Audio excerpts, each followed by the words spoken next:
എനിക്കെപ്പോഴും തോന്നിയിട്ടുള്ളത് വലിയ വഴക്കുകളൊന്നുമല്ല. പക്ഷേ നമ്മുടെയൊക്കെ റിലേഷൻഷിപ്പുകളിൽ നമ്മൾ അറിഞ്ഞുകൊണ്ടോ അറിയാതെയോ എപ്പോഴും നമ്മൾ നിരന്തരം ചെയ്തുകൊണ്ടിരിക്കുന്ന അവഗണനകളാണ് ഏറ്റവും വലിയ അപകടം. നമ്മുടെ ബന്ധങ്ങളിൽ വലിയൊരു വഴക്കുണ്ടാകുമ്പോൾ നമ്മൾ വിചാരിക്കും ഇനിയെല്ലാം തീർന്നു, സത്യത്തിൽ ഇനി ഇതിന് മുന്നോട്ട് കൊണ്ടുപോകാൻ പറ്റില്ല എന്നൊക്കെ. പക്ഷെ സത്യത്തില് പല ബന്ധങ്ങളും തകരുന്നത് ആ ഒരൊറ്റ വലിയ വഴക്കുകൾ കൊണ്ടിട്ടല്ല. പകരം നമ്മൾ നിസ്സാരമെന്ന് കരുതി തള്ളിക്കളയുന്ന ചെറിയ ചെറിയ നിരാശകൾ, സ്മോൾ ഡിസപ്പോയിന്റ്മെന്റ്സ് ആവർത്തിച്ച് എപ്പോഴും ഉണ്ടാകുമ്പോഴാണ് ഇത് സംഭവിക്കുന്നത്.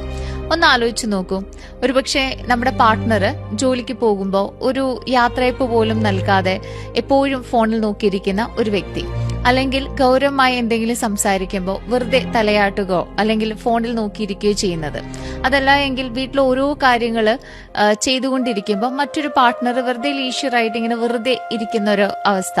അപ്പൊ എപ്പോഴും ഒരു വ്യക്തി മാത്രം ഓടി നടന്ന് കാര്യങ്ങളൊക്കെ വിളിക്കാം, അല്ലെങ്കിൽ തിരിച്ചു വിളിക്കാം എന്ന് പറഞ്ഞിട്ട് മറന്നു പോകുന്ന ചില ഫോൺ കോൾ, അല്ലെങ്കിൽ ഞാൻ വരാം എന്നൊരു വാക്ക് പറഞ്ഞിട്ട് അവസാന നിമിഷം വരാതിരിക്കുന്നത്, ഞാൻ ചെയ്തോളാം എന്ന് പറഞ്ഞിട്ട് എപ്പോഴും അവസാന നിമിഷം ചെയ്യാതിരിക്കുന്നത്. ഇതൊക്കെ കാണുമ്പോൾ പുറമേ ഉള്ളവർക്ക് തോന്നും ഇതൊക്കെ അത്ര വലിയ കാര്യമാണോ എന്ന്. പക്ഷെ സൈക്കോളജി പറയുന്നത് ഈ ചെറിയ മുറിവുകൾ അല്ലെങ്കിൽ ഈ ചെറിയ രീതിയിൽ നമ്മൾ എപ്പോഴും ഒരു വ്യക്തിയെ